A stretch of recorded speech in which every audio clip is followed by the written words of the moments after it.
in order to not offend any Coast Guardsmen who are in the audience or who might hear that, I'm sure General Kindred meant to include Coast Guardsmen in that. Our Homeland Security folks as well. The race is neck and neck. Maybe this is a Chris question, but why is the race so close if, as you say, there's such a big difference and Ohioans should see it? Well, and let me echo the sentiment as a family member and the son of a Blue Star mom and a brother of a member of the United States Air Force who's about to take on a one-year tour on top of the 5 he's already taken overseas.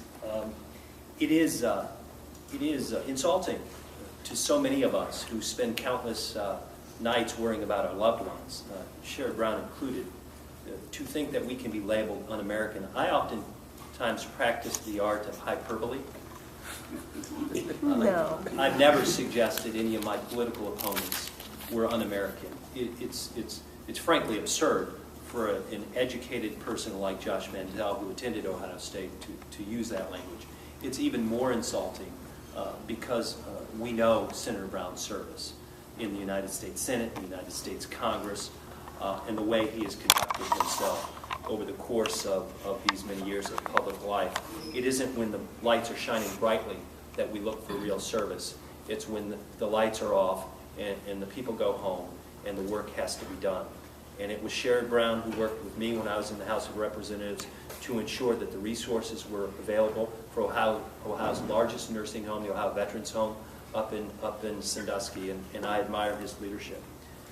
This race is, in your words, Joe, close because Josh Mandel is leaning on 2 very wealthy individuals, the Koch brothers, who have thus far funneled close to $16 million into this race.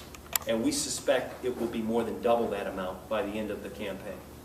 If Josh Mandel didn't have 2 billionaires literally carrying water for him, he'd be down by 25 points, and he'd be, as the Akron Beacon-Journal has noted, a elected official who should return to the treasurer's office, and I'm paraphrasing, with his tail between his legs and focus on the job he was elected to do, or perhaps he'd be out of that job as well. The conduct of this campaign, I've been in this business for 20 years, not as long as a couple people in the room, Mark for instance.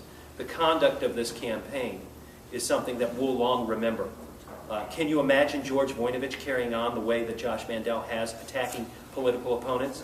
Can you imagine John Glenn doing the same? No, we can't, because these are individuals who conducted themselves accordingly. And it's shameful for Josh Mandel to behave this way, and had it been not for those $15 million thus far, Josh Mandel would be a little-known elected official from Lyndhurst that we, frankly, would not be paying much attention to.